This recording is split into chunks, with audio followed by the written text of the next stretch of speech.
is Tzvi Lebetkin, the Rabbi from another planet. Please like, share, and subscribe, and ring that little bell. Ring the little bell so you're notified when new videos drop. So, I've had a pretty front seat view of first the Israel-Gaza war, but also watching online.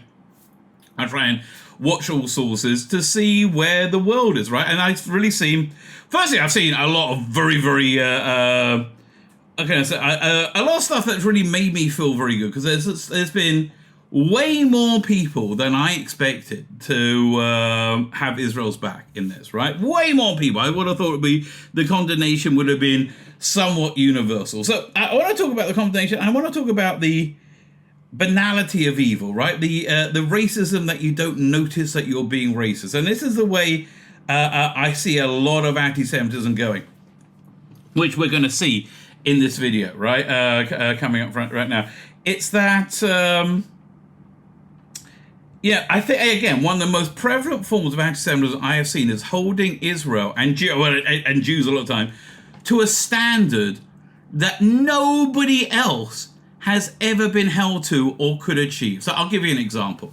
The other day on Twitter, it was Rachel Corrie's anniversary of death. Now, Rachel Corrie is a Jew-hating, was a Jew-hating imbecile who was an activist from Ireland, and she hid in front of a bulldozer that was bulldozing down a terrorist house.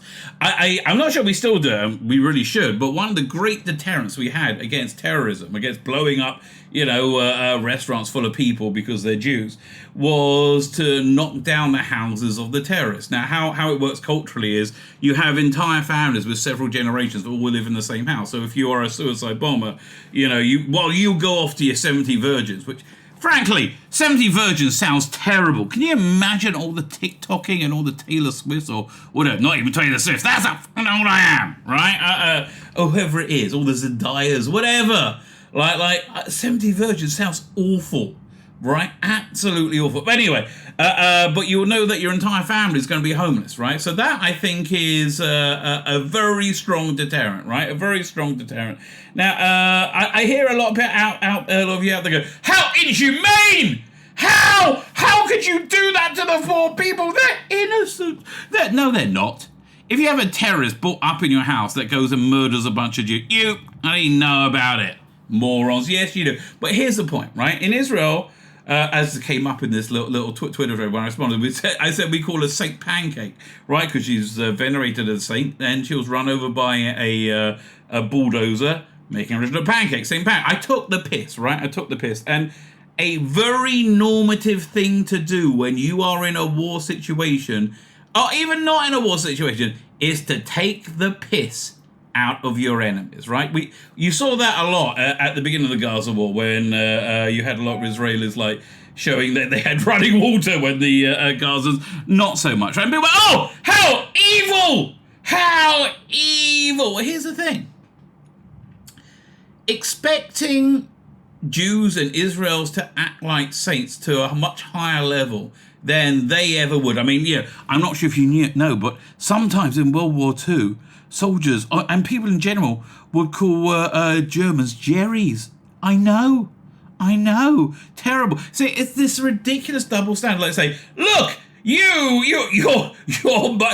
mocking your enemies. That means you're as bad as his enemies. No, we're not. Excuse me. Look.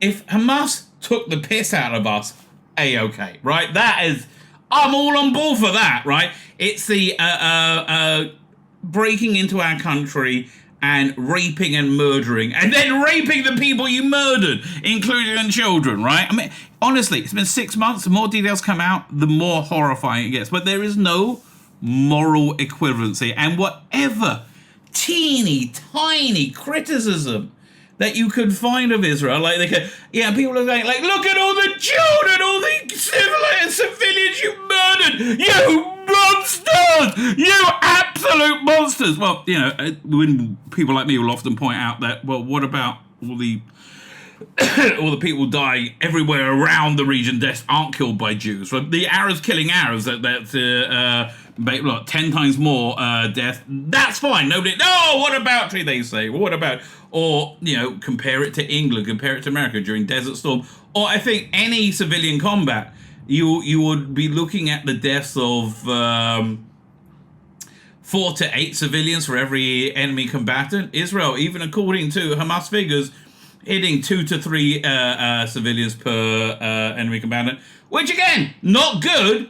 Better than you've ever been, right? But you go, oh, how inhuman. Why? Because you get the weaponized images sent you of the destruction of what war looks like. Yeah, in the same way, people who don't want you to have an abortion want you to see what an abortion looks like, right? People who don't want you to eat meat want you to see what an abattoir looks like. And so here's where I think the real race is coming out, and we're going to see a lot of it. And it's weirdly enough, right? It's a lot of it coming from Ireland, and I don't understand what is with this dripping sanctimony coming from Ireland of all places? I don't get it, right? I don't get it. But this weird need to hold Jews to a higher standard than you would ever hold yourself or your country to. And if we refuse to maintain that high standard, you say we are the lowest scum possible. No. We are better than you. However, we are not perfect, right? So that's basically how I think it goes. But I think we see that very well illustrated in this video. Again, Irish person saying, "Oh, we need a ceasefire now." That's the other thing. Does Hamas want a ceasefire? They can have a ceasefire anytime they want it. This war could be over anytime they want. Anybody say, look at the human suffering, the human catastrophe in Gaza? You're right. You do that so the leaders will surrender, right? You did that in World War II, right? You've done that in every conflict.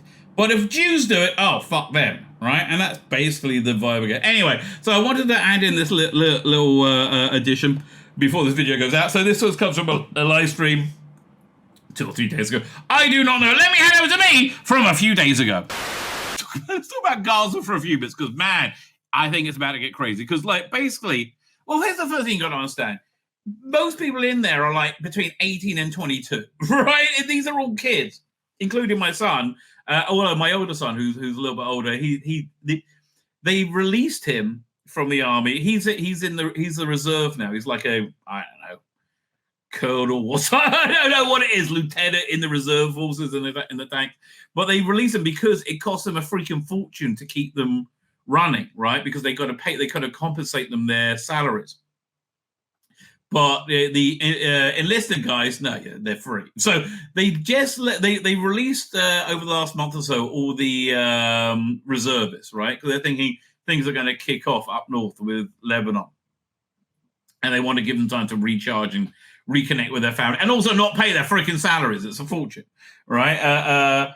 But they've also there was a lot of leave for the enlisted, the enlisted grunts essentially, who are going to go. So my son had to go back last night, and he just went in today, right? He just went in about an hour ago. I don't know how long it's going to be in for. My guess, it might be a good few weeks, right? In a week's time, we've got a Jewish holiday called Purim, where you get very, very drunk,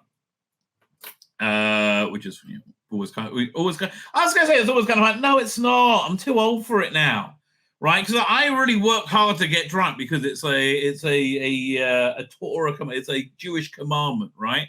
So, but man, oh God, I feel rough the next day, right? I do feel rough the next day. In fact, no, I feel rough the next few days, right?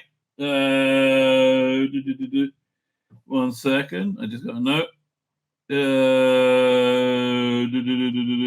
No, okay, nothing to me. Nothing I need worry about. Here's the thing, and it's really become apparent, I think, globally, that the difference in the cultural differences between the Arab world and the Western world has really come into high relief since October 7th.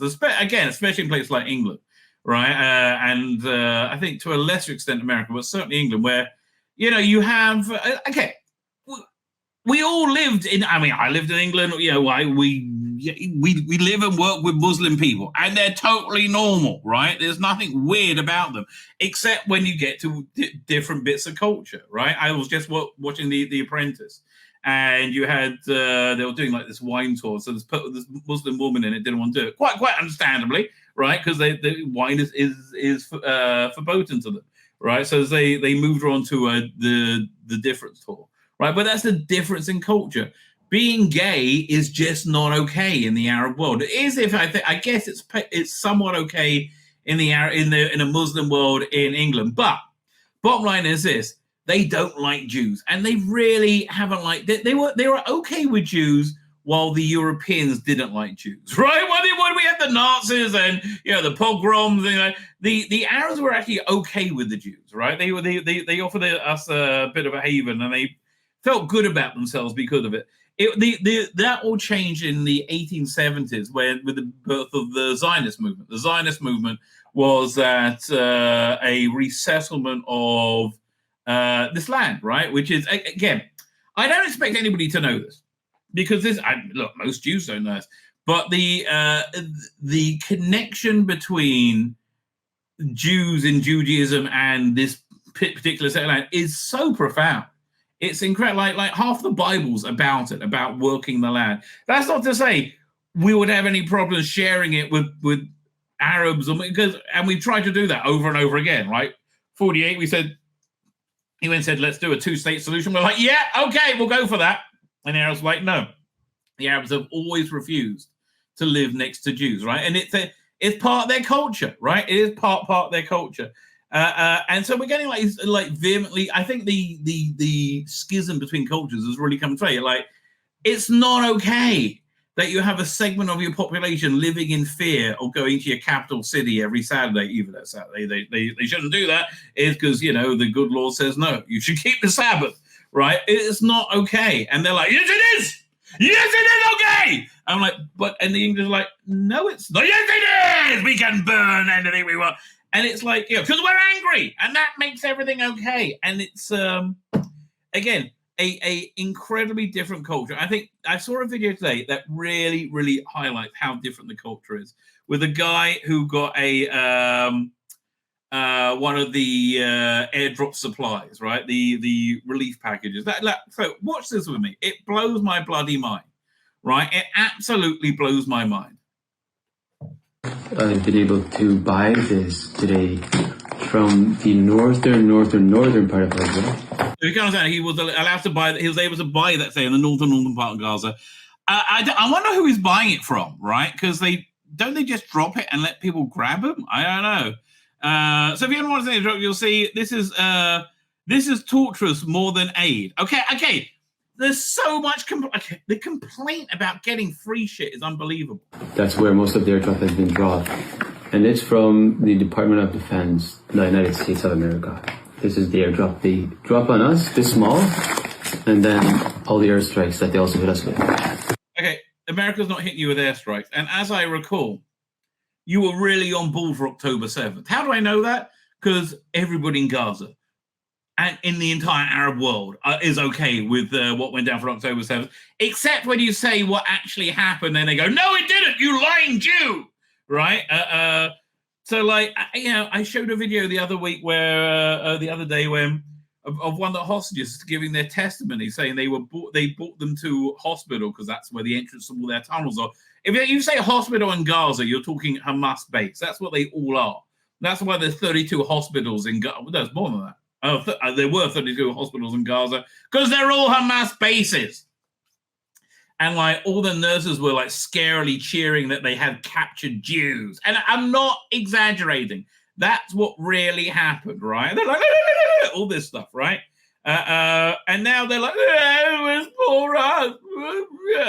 So anyway, this guy was given, he got some aid. And again, in a place that doesn't look like a smoldering crater. Now, I will say this. I asked my kids, have you seen other places in Gaza where it's not completely destroyed? And they're like, I haven't seen any. So I believe it's probably completely destroyed, right? But I also believe that this has happened in war before, right? And you just will rebuild it. And that's probably the way to go. So I wondered what's in it. It comes for free, but at the end we still have to buy it. From who? I'm sorry you got some corrupt government going, oh yeah, you got Hamas, right? I'm like, I don't know who you're buying it from. Let's see what's in it. So, starts with the top, crackers, and then applesauce.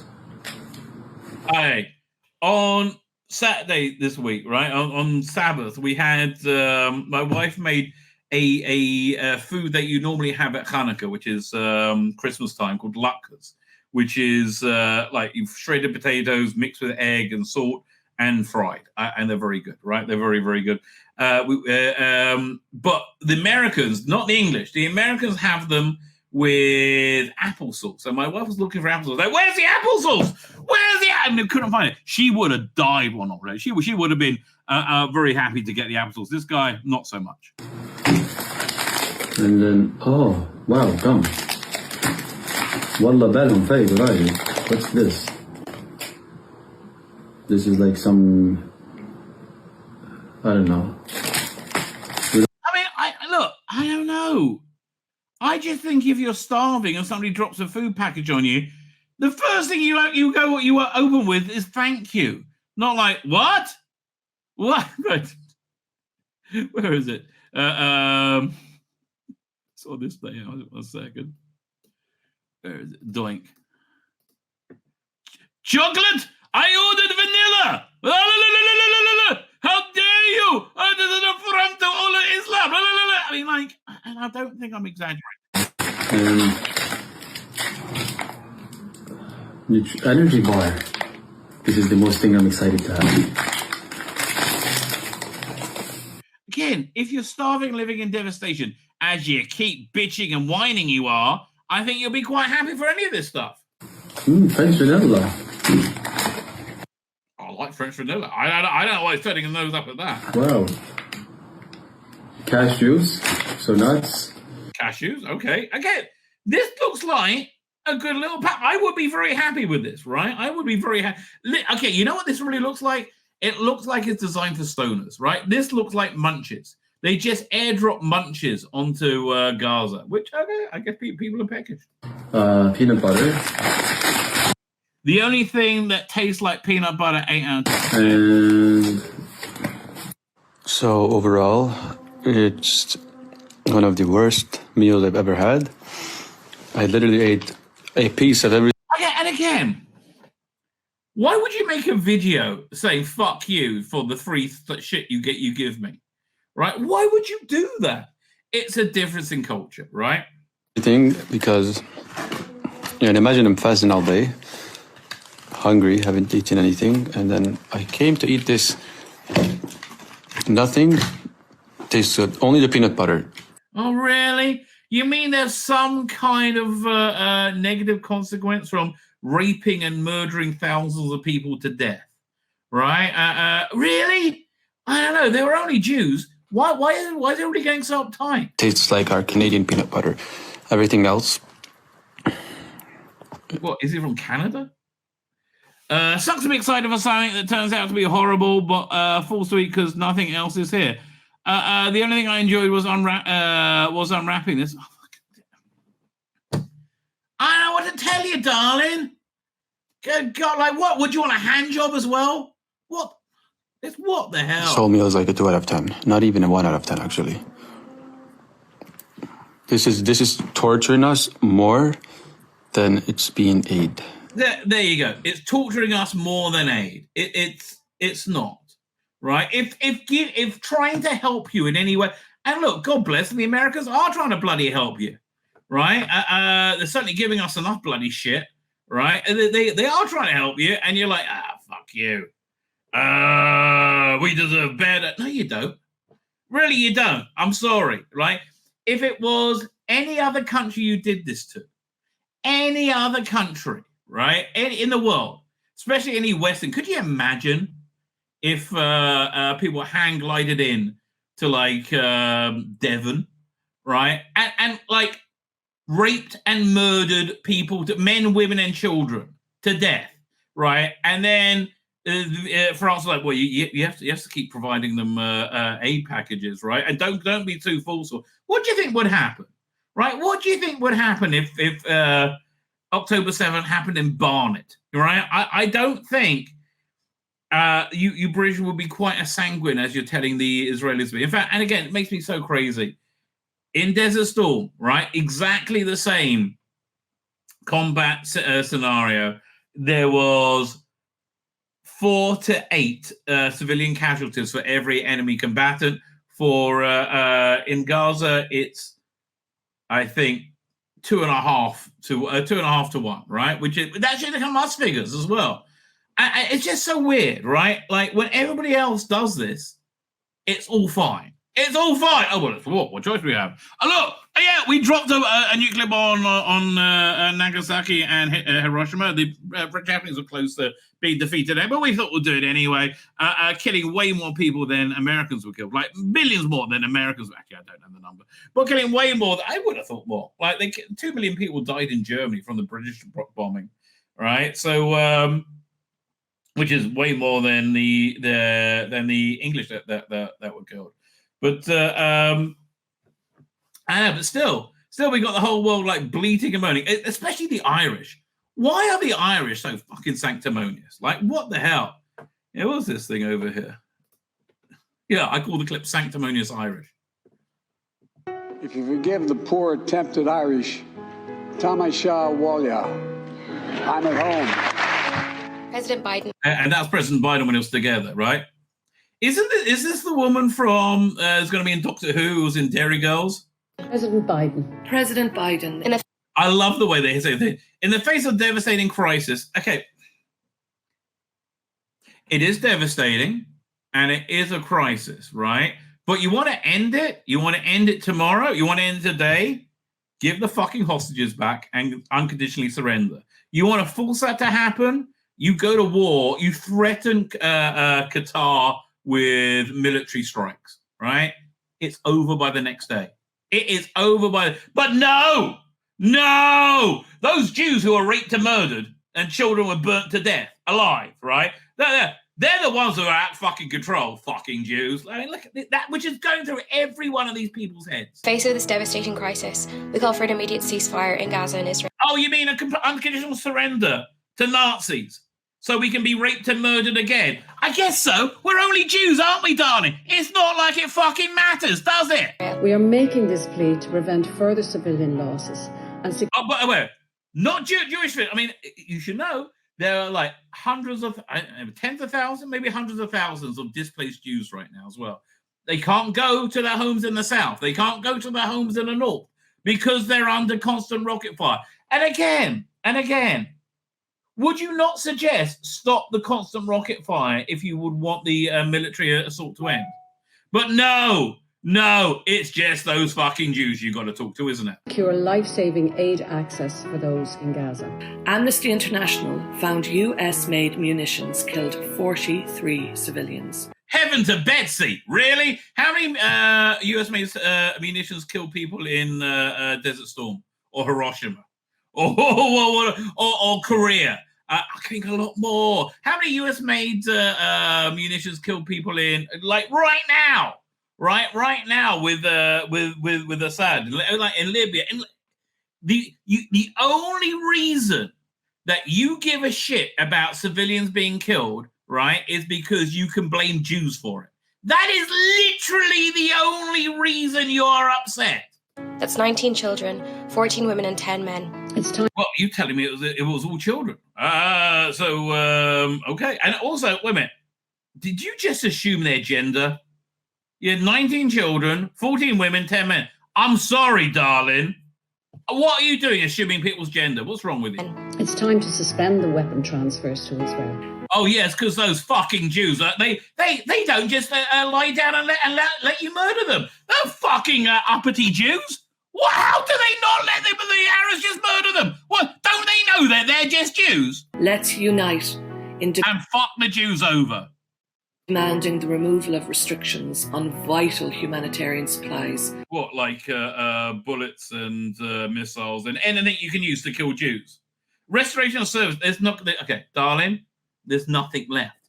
You need to rebuild the streets. There's no pavement, right? There's no restoration of that. It's going to take about 5 years minimally to rebuild, right? That's if they stop with their bullshit now.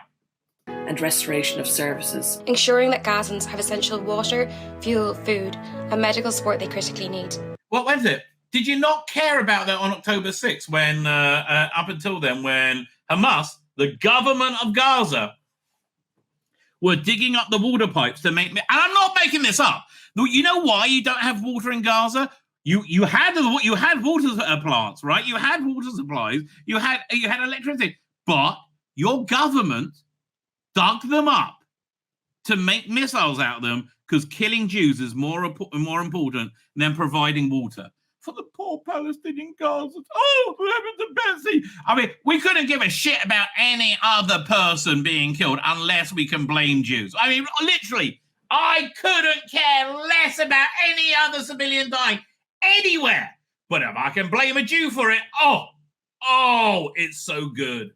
Lastly, we urge the lifting of the 16-year blockade on Gaza and the dismantling of the apartheid system. There is no apartheid system imposed on the Palestinians by the Israeli government. There is no apartheid system imposed on the Palestinian by the Israeli government. That is a fantasy. If there's an apartheid system, why do we have Palestinians working on the Supreme Court or in the army or in every business or in hospitals? Everywhere. There is no apartness in Israel, you fucking ignorant Jew-hating cunt. But maybe fucking ignorant Jew-hating cunt, that seems to be synonymous for Irish at the moment. And again, I don't want to tar the entire place with that brush, but like, what the fuck? I mean, like, your dripping Jew hatred is so freaking obvious. Imposed on Palestinians by the Israeli government. President Biden, I remember fondly your recent trip to Ireland. Nobody else does. And how proud we all were of our American-Irish president. What were you proud of? Like, just out of curiosity, what were the wins that you really liked that he did? Look, honestly, the only thing he's ever done that's any good is support Israel. And again, being a religious fundamentalist fanatic, I think it's like that part in the Bible when the Jews had just left Egypt, and then God hardened Pharaoh's heart and said, "Let us go and chase after the Jews." I feel you are a good man, and I appeal to that goodness now to fuck the Jews over because they're too fucking uppity. Hear the desperate cries of the people of Gaza. But the desperate cries of the Jews, put your fingers in the ears. Put your fingers in the... And he's not going to. It's all about the different lobbies. I don't know why they are so pro-Israel, right? It's so weird. As somebody who's a beneficiary of it, I have no idea why, but okay. I think it's because normies are like, remember October 7th. President Biden, you have a special responsibility. Let's foster peace. Yes, and the best way to foster peace and justice is to murder all the Jews in the most disgusting, heinous way possible. Justice. And the protection of human rights in this critical moment. And again, did you give a shit about Jewish human rights? No, you don't, right? No, you don't. Oh, Amnesty International, bloody hell. What relentless cunts they are. I think this is amazing. I want to tell you a story. Last week's BBC's Verify team posted a demonizing report that accused Israel of abusing at Palestinian medics. The BBC Verify story relied on 6 separate sources, and I think you should meet the people the BBC relies on. So here we go. First is Soham Ibrahim. Her social... Oh, it's a woman. I don't know. Her social media account full of anti-Israel venom. On X, she even liked posts that celebrated October 7th and supported Hamas. This woman is not a random bystander. She works for the BBC. Really? Well, that verified. This is why nobody trusts a word that comes out of your mouth, BBC. Second was Marie Josie Al-Azi, another BBC employee. Here she's openly calling for Shakira to boycott Israel. Okay, who's Shakira? Oh, Shakira's the musician. I use that word lightly. We ask you to act in justice and cancel your concert in Tel Aviv. Israel, since decades, the state of Israel has been violating international law and the rights of the Palestinian people. Yeah, but again, don't worry about anything that they do because they're only doing it to Jews. The third was a Palestinian Mu'ath al-Khatib. His timeline is also no different from the anti-Israel activists. And in 2016, he got triggered by a number of Jewish people he saw in Thailand. So I flee the country on the far east of the island of Kahuma. I find more Jews than people there. It's not Israelis they hate. It's Jews, right? Those are the Arabic-speaking journalists that BBC Verified team trusted and relied on. But then the BBC also rely on Gazan eyewitnesses. It's important you should meet them as well. One was Dr. Atif Hout. Here he is celebrating a rocket strike on Israeli citizens.